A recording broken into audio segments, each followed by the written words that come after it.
Hello students, कैसे हैं आप सब लोग। उम्मीद करती हूँ सब अच्छे होंगे और स्वस्थ होंगे। मैं Meena Rana ICT virtual class में आपका स्वागत करती हूँ। स्टूडेंट्स, हम पढ़ रहे हैं क्लास 6 की हिंदी व्याकरण कर रहे थे और प्रीवियस लेक्चर में हमने वर्ण विचार पढ़ रहे थे। यहाँ पर हमने वर्णों के बारे में जाना, स्वर और व्यंजन, जो कि वर्णों के दो भेद हैं। स्वरों के भेद आपने प्रीवियस लेक्चर में लिखा और साथ में पढ़ा। साथ में आपको कुछ यहाँ पर इम्पोर्टेंट नोट आपको लिखाए थे, ये सभी बच्चों ने लिखे होंगे। ठीक है, कि अ स्वर की कोई मात्रा नहीं होती है और प्रत्येक व्यंजन का जो उच्चारण है वो अ स्वर की मदद से किया जाता है। जब किसी व्यंजन में अ की ध्वनि नहीं मिली होती है तब उस व्यंजन के नीचे एक तिरछी रेखा लगा देते हैं, जिसे हम हल चिन्ह या फिर हलंत कहते हैं। जैसे कि यहाँ पर आपको दिख रहा है, ये जो नीचे चिन्ह लगा है ये हलंत है। इसका मतलब ये है कि इसका जो भी ये व्यंजन है इनमें आपके स्वर नहीं है, इनका उच्चारण आप कर नहीं सकते हैं, लेकिन जब आप स्वरों के साथ इनको जोड़ेंगे, स्वरों के साथ इनका उच्चारण किया जा सकता है। ठीक है। तीसरा पॉइंट था, जब व्यंजन में अ की ध्वनि मिली होती है तब व्यंजन के नीचे वो जो चिन्ह है जो आप पढ़ते हैं ना, क ख ग, तो उसके नीचे चिन्ह नहीं होता है। तब इसका मतलब ये है कि उसमें जो है अ की ध्वनि मिली होती है। यहाँ पर जैसा आप देख पा रहे हैं, क च झ ठ त अर्थ, ये सभी इनमें जो है आपका अ स्वर जुड़ा हुआ है, इसलिए हलंत चिन्ह इसमें नहीं है। ठीक है, ये सभी आपने लिख लिया था। री की मात्रा आप जानते हैं नीचे लगाते हैं। ठीक है, ये भी आपने लिख लिया था। र में जो है उ अ और उ की मात्रा र के मध्य भाग यानी कि उसके पेट भाग में लगाया जाता है। ये सभी बच्चों ने नोट डाउन किया था। आज जैसा कि मैंने आपको कहा था, हम पढ़ेंगे अयोगवा। कई बार आपने बच्चों ने मुझे ये आंसर किया था कि स्वरों में आपने अंग और अह को भी आपने इंक्लूड कर दिया था, उसमें आपने स्वर कहा था, लेकिन ये है आपके अयोगवाह। तो चलिए अब हेडिंग डालिए अयोगवाह। चलिए सभी बच्चे, जी जी, आईसी फागलपुरमा बच्चे नोटबुक अपने साथ रखिएगा। जब आप व्याकरण पढ़ते हैं, गणित पढ़ते हैं, इंग्लिश में आप ग्रामर पढ़ते हैं, तो नोटबुक आपके हाथ में होनी चाहिए। ठीक है, चलिए सभी बच्चे नोटबुक निकालें और लिखिएगा। चलिए, तो हिंदी वर्णमाला में अंग और अह दो वर्ण होते हैं जिन्हें अयोगवाह कहते हैं। चलिए सभी बच्चे लिखेंगे।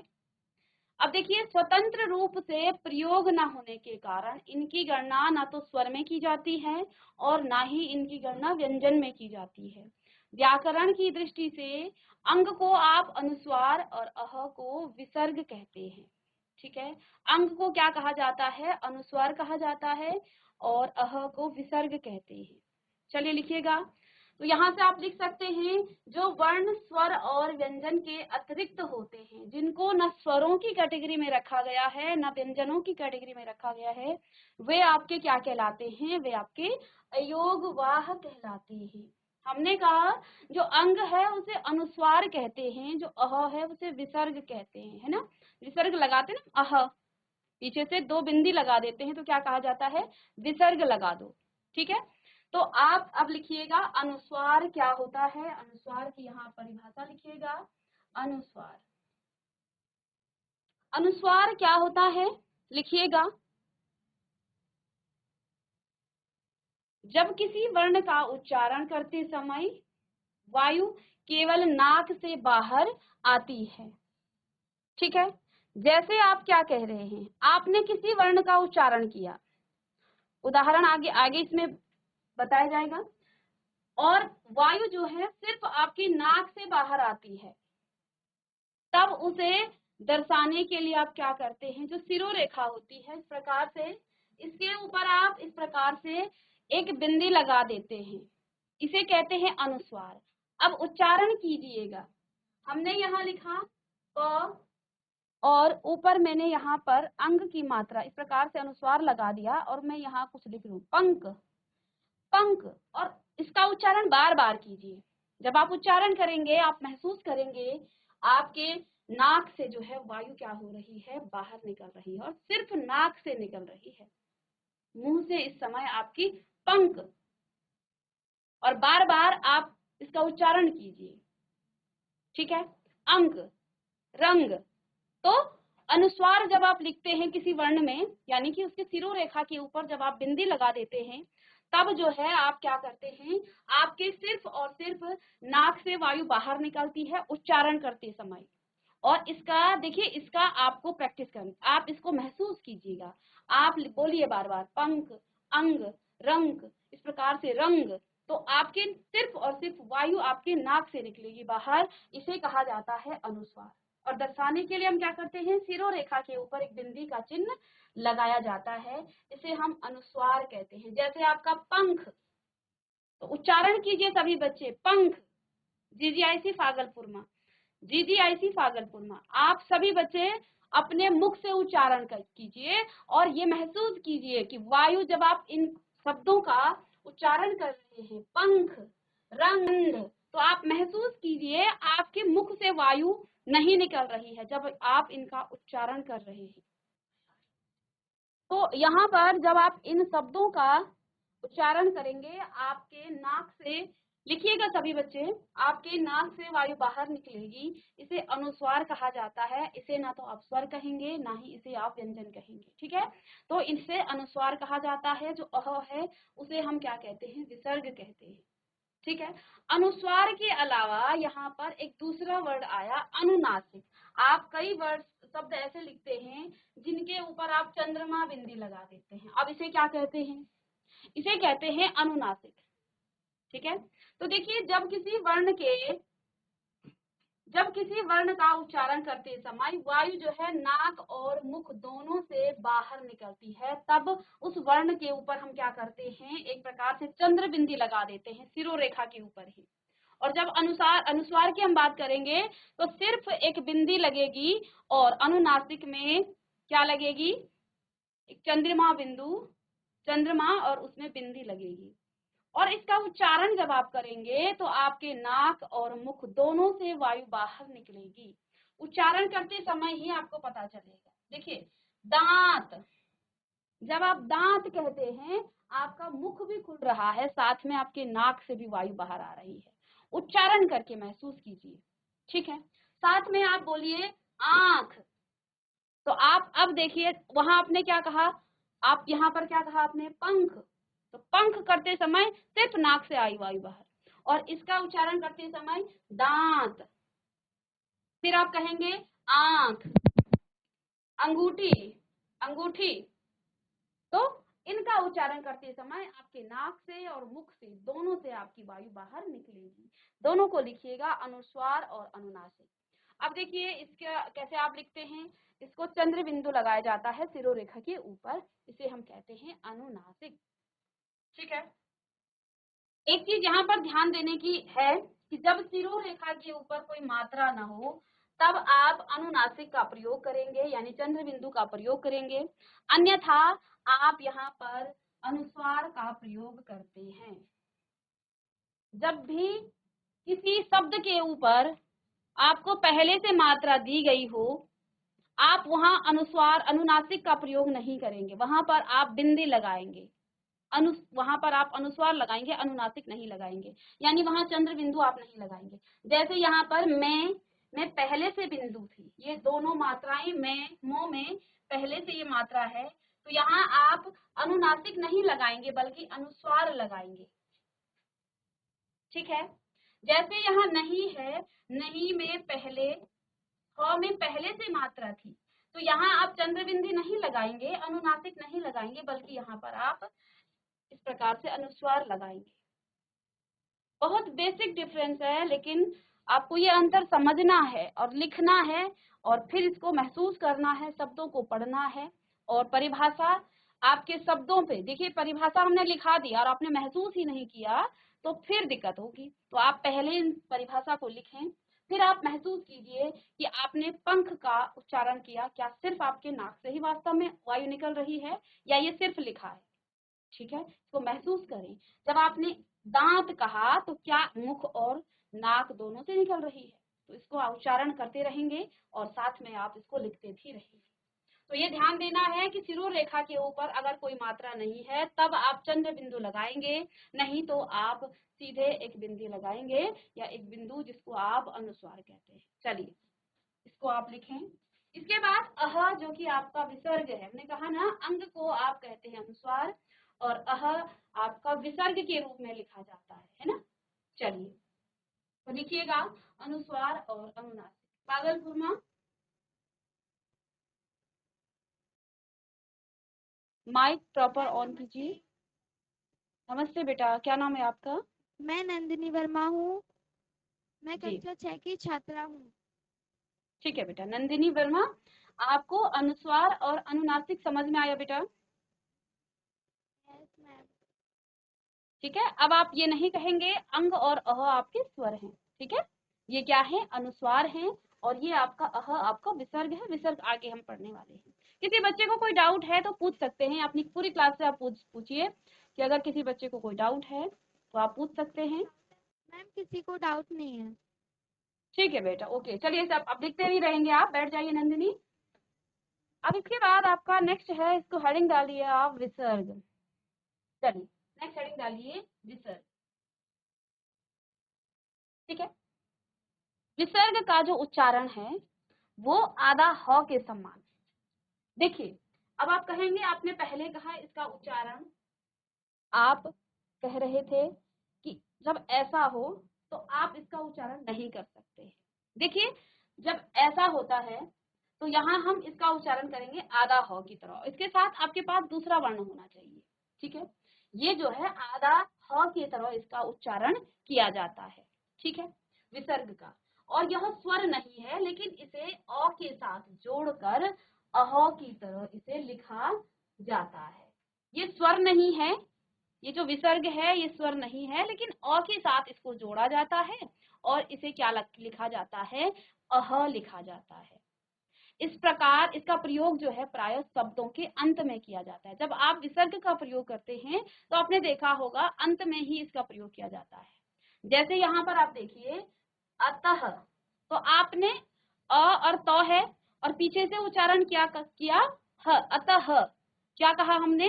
विसर्ग का उच्चारण आधा ह की तरह किया जाता है। ठीक है, तो आप इसे क्या पढ़ते हैं? अतः प्रातः, तो के बाद आपने ह कहा, वो भी आधा ह। ठीक है, उसके बाद आप लिखेंगे स्वतः प्रायः स्नेह। ठीक है, तो विसर्ग का उच्चारण आधा ह की तरह किया जाता है। ठीक है, और ये ना स्वर है, इसको जो है अ के साथ जोड़ करके अह की तरह इसे लिखा जाता है। इस अह ही लिखा जाता है। इसका प्रयोग प्रायः शब्द के अंत में किया जाता है, कहीं कहीं बीच में भी होता है, लेकिन ज्यादातर आपको अंत में ही इसका प्रयोग दिखेगा। ठीक है, चलिए आप लिख लीजिएगा, विसर्ग लिखें और यहाँ से आप नोट डाउन करें। इस ध्वनि का उच्चारण आधा ह की तरह जो हलंत के साथ है, आधा ह भी से कहते हैं, के समान होता है और ये स्वर नहीं है, लेकिन इसे अ के साथ जोड़कर अह की तरह इसे लिखा जाता है।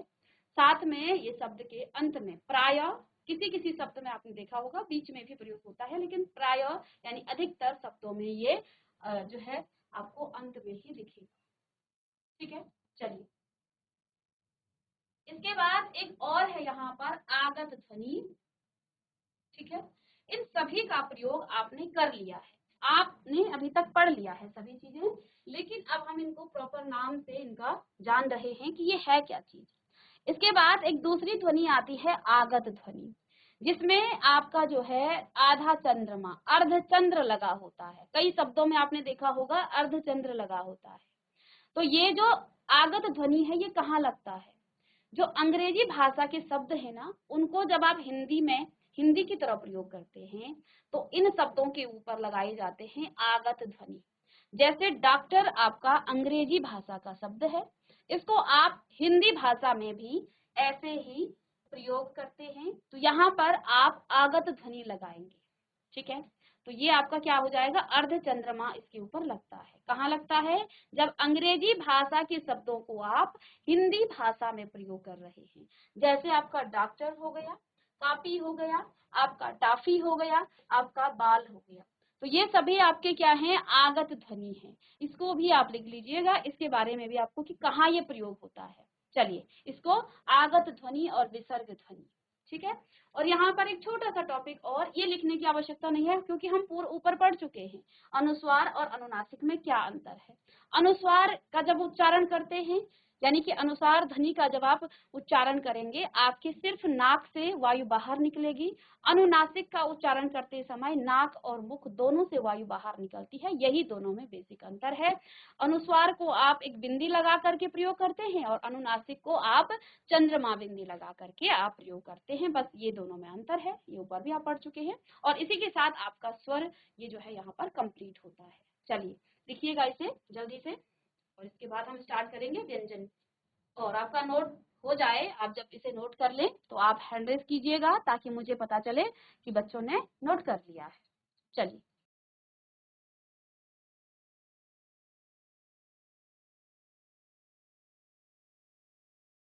चलिए बच्चे, जीजीएससी भागलपुर में हो गया नोटबुक, नोट हो गया सबका?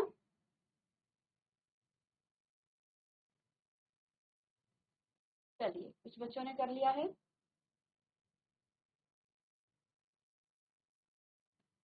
जिन्होंने नहीं किया जल्दी जल्दी करें आप भी। ठीक है, पीछे से भी हो गया है। ठीक है, ठीक है, ठीक है, ओके, ठीक है, लगभग सभी बच्चों ने कर लिया है। वेरी गुड भागलपुर में। चलिए अब आप हेडिंग डालिएगा व्यंजन। अब एक बच्चा माइक लेगा और मुझे जरा व्यंजन के बारे में बताएगा, व्यंजन क्या है और स्वर क्या है। चलिए जीजीआईसी भागलपुर में। एक मिनट, आपको अनम्यूट कर दिया जा रहा है, इसके बाद आप बात करेंगे। चलिए। मॉर्निंग मैम, मेरा नाम काजल है, मैं कक्षा 6 की छात्र हूँ। वेरी गुड बादल। चलिए अभी तक बेटा हमने क्या पढ़ा? हमने पढ़ा स्वर। ठीक है बादल, स्वरों में आपने क्या क्या चीजें अभी सीखा है वो आप मुझे बताइए। स्वर क्या होते हैं, स्वरों के कितने भेद हैं, स्वर कितने हैं? पहले आप मुझे ये बताइए स्वर क्या है, स्वर किसे कहते हैं? डरना नहीं है बेटा आपको। देखिए आपको कोई किसी किताबी लैंग्वेज की जरूरत नहीं है, आप जैसे मुझसे बात कर रहे हैं ऐसे ही आप बताइए, अपनी लैंग्वेज में बताइए। आपको प्रॉपर कोई परिभाषा नहीं बतानी है, जितना आपको समझ में आया है वही आपको बताना है। ठीक है बादल, डरना बिल्कुल नहीं है, जितना आपको समझ में आया है स्वर क्या होते हैं वो बताना है। प्रॉपर किसी डेफिनेशन की, किसी परिभाषा की यहाँ आवश्यकता नहीं है, क्योंकि उसे तो आप लिख ही लेंगे, बस आपको समझना है स्वर क्या है। मैम स्वर है पंख, जिससे नाक नाक से सांस आती है। अच्छा, आप इससे पहले लेक्चर में थे? चलिए यस आपकी मैम। क्लास में कोई और जिसे स्वर की परिभाषा या स्वर के बारे में जानते हो? चलिए माइक ले लेंगे आप, अपना नाम बताएंगे और फिर आप डेफिनेशन पर। जब किसी वर्ण का उच्चारण करते समय वायु केवल नाम के बाहर आती है, तब उसे दंशनी के लिए सिर सिर तीसरा अच्छा के आप ऊपर समझे नहीं मैं बिंदु। क्या पूछ रही हूँ? एक मिनट रुक जाइए। मैंने आपसे कहा स्वर क्या है बेटा, ये अनुस्वार और अनुनासिक स्वर पूछ रही हूँ मैं। ये जो आप बता रहे हैं ये आप मुझे अनुस्वार की परिभाषा बता रहे हैं, मैंने आपसे स्वर पूछा है। ठीक है, चलिए कोई बात नहीं, मैं आपको फिर से इसको बता देती हूँ और यदि आपने नहीं लिखा है तो फिर आप को दोबारा से लिखें। तो सिंपल सी परिभाषा है स्वर और व्यंजन की। स्वरों का उच्चारण बिना किसी अन्य ध्वनि की सहायता के किया जाता है। यानी जब आप स्वर को बोलेंगे ना तो आपको किसी अन्य अक्षर की आवश्यकता नहीं पड़ेगी, किसी अन्य वर्ण की आवश्यकता नहीं पड़ेगी। मैं ध्वनि कहूँ, मैं वर्ण कहूँ या अक्षर कहूँ, एक ही चीजें हैं। तो जब आप स्वर का उच्चारण करते हैं उसमें आपको किसी अन्य ध्वनि की आवश्यकता, किसी अन्य वर्ण की आवश्यकता, यानी स्वरों को आप स्वतंत्र रूप से उच्चारित कर सकते हैं। स्वरों का उच्चारण स्वतंत्र रूप में होता है, किसी अन्य ध्वनि की यहाँ आवश्यकता नहीं होती है। आपने यहाँ अ एक स्वर है, आप कहेंगे तो प्रॉपर ही है, इसको आप तोड़ नहीं सकते हैं, ये स्वतंत्र है, इसमें आपको किसी और वर्ण की आवश्यकता नहीं पड़ी जब आपने इसका उच्चारण किया। ठीक है, और जब आप व्यंजन में यहीं पे बताऊंगी, जब आप व्यंजन का, क्योंकि तब आपको ज्यादा डिफरेंस, जब अंतर पता चलेगा तो फिर आप समझ में भी आपको आएगा। व्यंजन का उच्चारण करने के लिए आपको स्वरों की मदद लेनी पड़ती है, ठीक है। आपने अ का उच्चारण किया तो आपको किसी की भी मदद नहीं लेनी पड़ी, लेकिन जब मैं एक व्यंजन की बात करूं क, तो क में अ का स्वर भी आता है। इसमें इसका उच्चारण करने के लिए आपको स्वरों की मदद लेनी पड़ती है, ठीक है। आई बात समझ में? सबको आया समझ में? ठीक है। अब अपनी नोटबुक निकालें और जल्दी से इसको लिख लें, स्वरों की परिभाषा लिख लीजिए, और फिर मैं आपको कल की क्लास में पूछूंगी। जीजीआईसी भागलपुर मैं आपको कल की क्लास में फिर से पूछूंगी, ठीक है। जब तक आपको वर्ण नहीं पता चलेंगे आगे आप कैसे पढ़ पाओगे हिंदी व्याकरण में, ठीक है। चलिए अब लिखिएगा, सभी नोटबुक निकालें और लिखें कि जिन वर्णों का उच्चारण अन्य ध्वनियों की सहायता के बिना किया जाता है। देखिए, किसी परिभाषा को रटिए मत, समझिए, और फिर आप परिभाषा अपने शब्दों में कह सकते हैं, बोल सकते हैं। सिर्फ ये नहीं है कि मैंने ये परिभाषा यहाँ से यहाँ तक लिखा दी है और वही आपको लिखना है, आपको समझना है, इसे अपने शब्दों में कहेंगे वो ज्यादा अच्छा है, ठीक है। चलिए, और इन 11 स्वरों को लिखिएगा। स्वरों के 3 भेद आप यहाँ बताए थे, ह्रस्व, दीर्घ और प्लुत, तो इनको भी हमने 2-3 बार बता दिया है, आप लोग ध्यान नहीं दे रहे हैं, ठीक है। तो ध्यान से आप इसे लिखिएगा।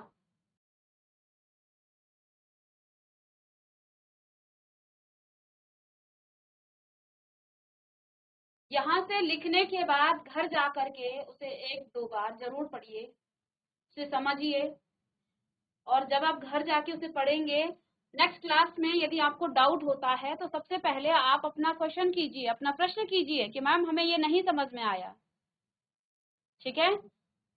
लिख लिया आप लोगों ने? सभी ने लिख लिया? जीजीआईसी भागलपुर आप लोगों ने लिख लिया? सभी ने लिख लिया क्या? आप माइक को ऑन कीजिए प्रॉपर। मैम बच्चे मैम अभी जी, लिख रहे हैं, और मैम कुछ बच्चे मैम बुक्स लेने गए हैं। अच्छा ठीक है, चलिए लिखिएगा। कल मैं फिर से आपको पूछूंगी स्वर क्या होते हैं, स्वर की परिभाषा बताएंगे आप, स्वरों के भेद बताएंगे, उनके बारे में बताएंगे, अनुस्वार बताएंगे, अनुनासिक बताएंगे, विसर्ग आप बताएंगे, और आगत ध्वनि, इन सभी के बारे में आपको कल की क्लास में मैं फिर से पूछूंगी, और सभी पढ़ के आएंगे। जीजीआईसी भागलपुर में सभी बच्चे पढ़ के आएंगे, सभी को फिर से ये प्रश्न पूछे जाएंगे, तो सभी बच्चे आप पढ़ के आएंगे, ठीक है। और जब तक आपको स्वर कंप्लीट नहीं हुआ तब तक हम व्यंजनों पर आगे नहीं बढ़ेंगे, ठीक है। तो आप सभी को पढ़ के आना है नेक्स्ट क्लास में, ठीक है। चलिए, अभी भागलपुर में से जिन बच्चों ने लिख लिया है अन्य बच्चों को भी आप बताएं, ठीक है, क्योंकि आपका अब टाइम हो गया है नेक्स्ट लेक्चर का। तो किसी बच्चे ने किया है भागलपुर में से? हैंड रेज कीजिए, किसी एक बच्चे ने कर लिया है, ठीक है। आप इन बच्चों को भी बताइए, अपनी नोटबुक इनको दे दीजिए और यहाँ से आप नोट कर लीजिएगा, और नेक्स्ट क्लास में फिर से आपको स्वरों से ही प्रश्न पूछे जाएंगे, ठीक है। तो ध्यान रखना, आप नेक्स्ट क्लास में आप पढ़ के आएंगे, तब जाकर के हम आगे व्यंजनों को पढ़ेंगे, ठीक है। तो बच्चों मिलते हैं नेक्स्ट लेक्चर में, तब तक के लिए thank you and have a nice day.